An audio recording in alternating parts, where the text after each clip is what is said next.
Welcome back. I am sorry that I did not make a video for the Valencia game, but I could not watch it because of work. So I'm not going to speak on a game that I did not even watch. Now, Real Madrid just got done playing Real Sociedad at home, winning the match 4-1. Some solid performances from some individuals, and I think it was a great performance as a whole, as a team. We honestly could have scored a little bit more than four, quite a few more than four, in all honesty. But let's not waste any more time. Let's get into today's talking points. Wow, words are hard. And I want to start off by saying, I'm not going to get too carried away, but Trent Alexander-Arnold, I was not familiar with your game. Now, for a long time, I forgot that we even signed you because you've been pretty much useless since the day we signed you because you don't play and you've been injured and collecting wages.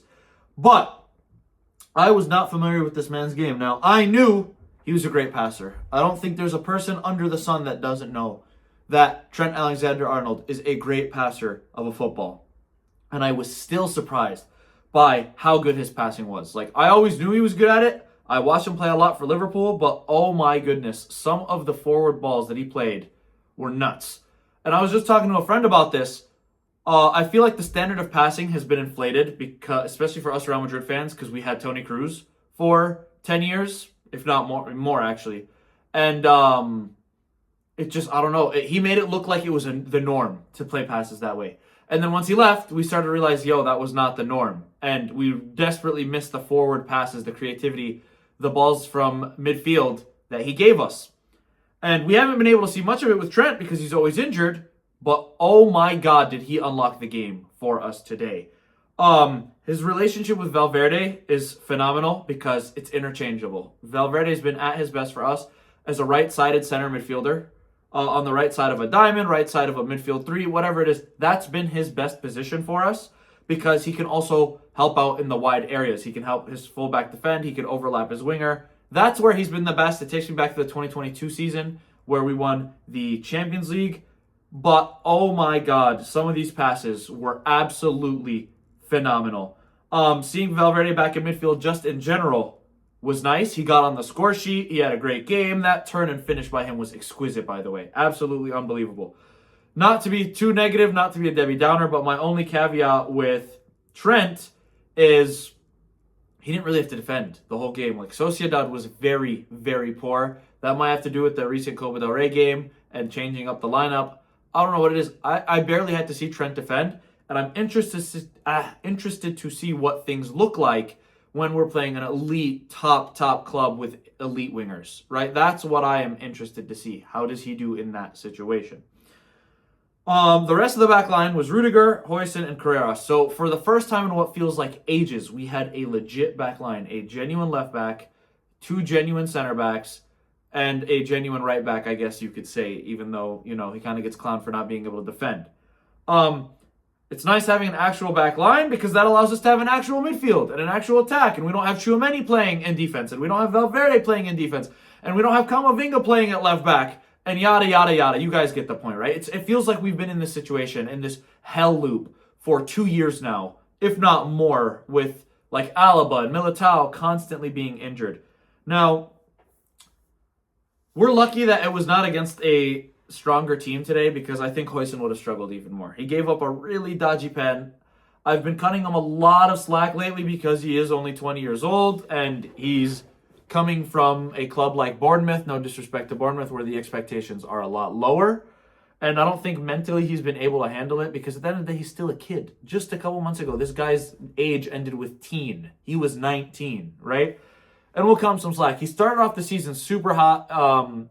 He did really well at the Club World Cup besides like that one iffy moment against Dortmund.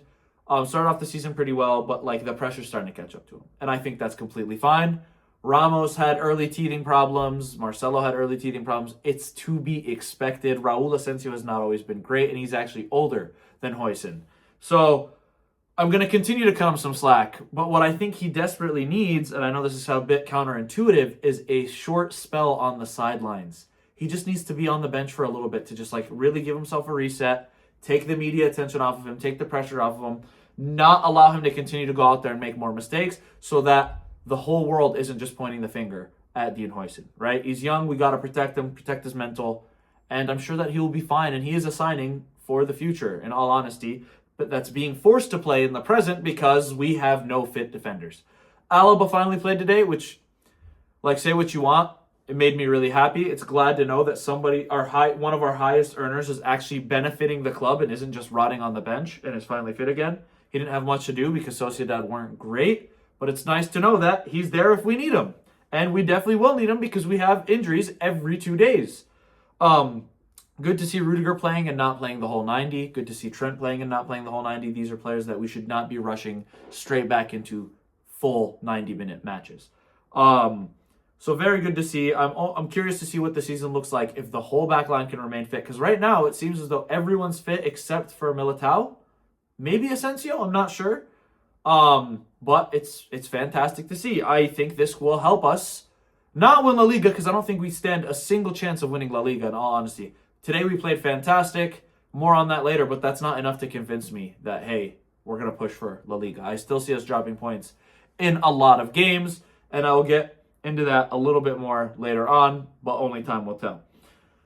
Gonzalo Garcia being played as a central striker actually works. Who would have thought that a striker playing striker would do well? Who would have thought that the guy that every time we played him in the middle, or nearly every time, and has scored a goal, would succeed and score another goal when you play him in the middle? Who would have thought? I think this whole playing him out wide garbage is absolutely abysmal and just shows the power hierarchy that Mbappe is like, well, I've been scoring a lot of goals as striker. I want to break a goal-scoring record for myself, and the team wins absolutely nothing, and I don't want to do what's better for the team. Blah, blah, blah, blah, blah. I'm so happy to see Gonzalo Garcia playing as a actual center forward and not on the right wing where he's genuinely useless, and there are 4 other players that are better suited to that position than he is. Vini Jr. had the best performance he's had in ages. I understand that he scored 2 penalties, but even goals and assists aside, he played really well. To win that second penalty was absolutely filth, right? I'm not going to come after him this episode. There was a couple moments where he threw a little bit of a fit, a little bit of a tantrum. I mean, we all know how I feel about this. I've discussed it 100 times at this point. It's beating a dead horse. I don't feel like discussing it any further. But like, Vinny plays his best football when there's a genuine striker next to him and not a left winger that's converted into a striker, right? Gonzalo Garcia makes these center backs think, can I go and help my fullback to double team Vinny? And the answer is no, because if a ball gets put into the box, Gonzalo Garcia, albeit he's not a huge household name, he has not been on the scene for a very long time, has showcased this season, he will score goals when given chances. And that makes these center backs think, yo, I can't really go out there to help my fullback double team Vinny. And not only when Gonzalo Garcia is not on the field, do they double team Vinny. When Mbappe drifts to the left wing and further takes away Vinny's space, it makes Vinny even worse, and it drags even more defenders over to that side of the field, and it makes Vinny's life even harder. I don't get what's so hard for people to understand about this, truthfully. Like, it's just common sense to me, but I don't know. Maybe it's because I've been watching the sport for a very long time, and I've seen these patterns unfold over and over and over again. But yeah, this just continues to prove that Vinny and Mbappe will never coexist and succeed on a consistent basis. If it was ever going to happen, it would have happened by now because it's been about 2 years. Sure, there can be some games where they play together on the field and have a great performance, but once every 15 games isn't doing it for me. It's not doing it for the club, and it's not doing it for the rest of the fan base. There is no shot that this team ever coexists in my mind. Now, let's see. Some comments about some things that I wanted to discuss throughout this week besides the game against Real Sociedad. Vinny and Mbappe decided to take the team on a team dinner, no coaching staff, just players, to kind of have a, like, guys, we got to step it up a notch meeting. At least this is what I've heard from the media. Take what I'm about to tell you with a grain of salt, because I don't even know if this is true. It doesn't seem like the media even knows if this is true.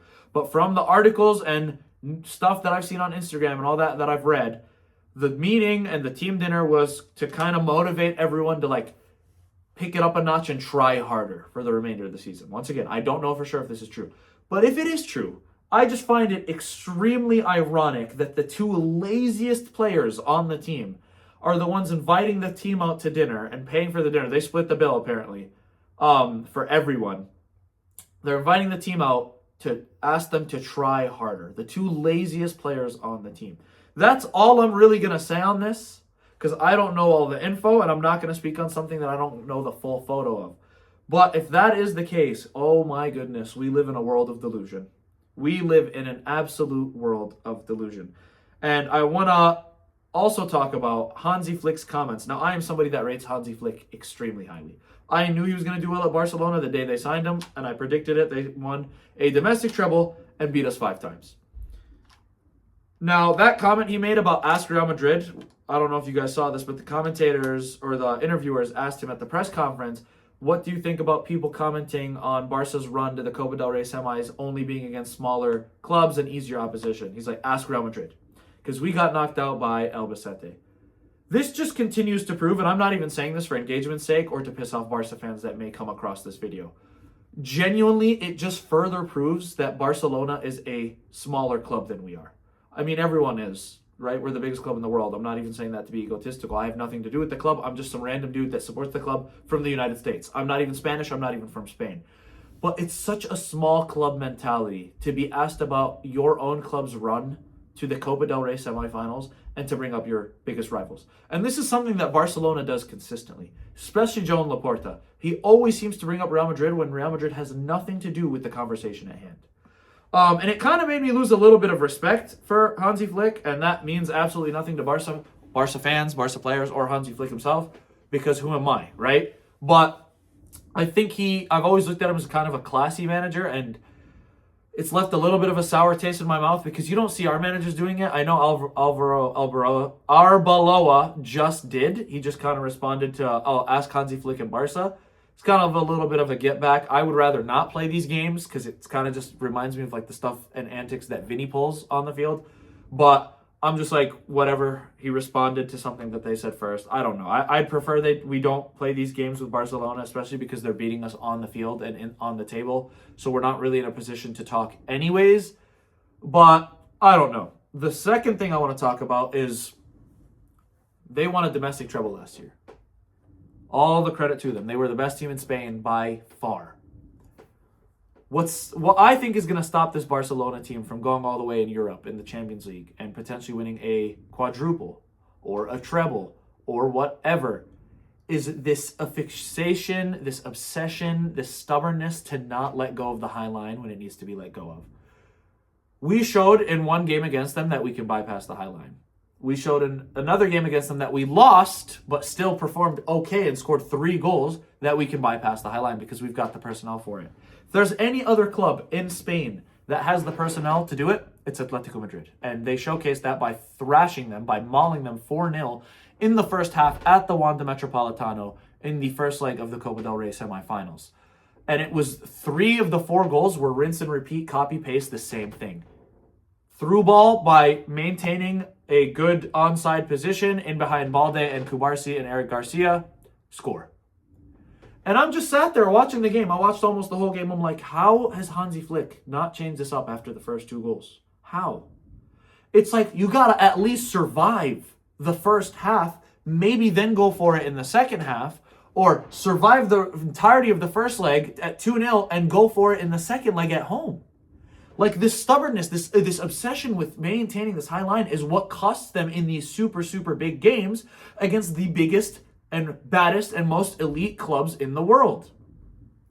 This is why Atletico and us are the only teams that have been able to take points off of them, and we've only been able to do it once, and I think Atletico's only been able to do it once. Right? We go and look at the Champions League. They lost to a PSG team that you should not be running that sort of high line against because they've got the quality to bypass it. And they lost to, it was a PSG B team earlier this year. They got beat by Inter Milan in the semis because they were already up a goal and still played this high line and allowed that space in behind and allowed to get hit on the transition because Lamine Yamal lost the ball. And Acerbi scores. He beats a Rafa to the ball and scores. It's like, if they can just put it behind them, and just close out games scummy, haram ball, park the bus, low block for the last 15 minutes of games, they would go on and win a Champions League final. Undoubtedly, they have the quality to do it.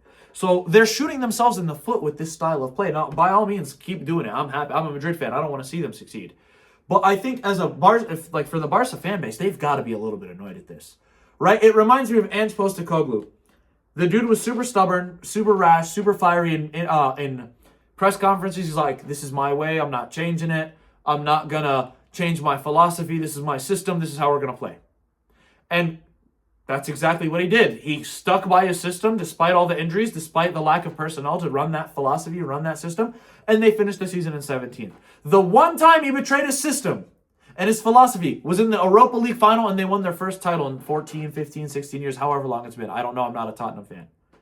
Sometimes you just got to scum it. Sometimes you just got to haram ball it. Sometimes you just got to park the bus, roll up the sleeves, do the dirty work, and throw the damn system out the window. But regardless, those are just the talking points that I had for today's video.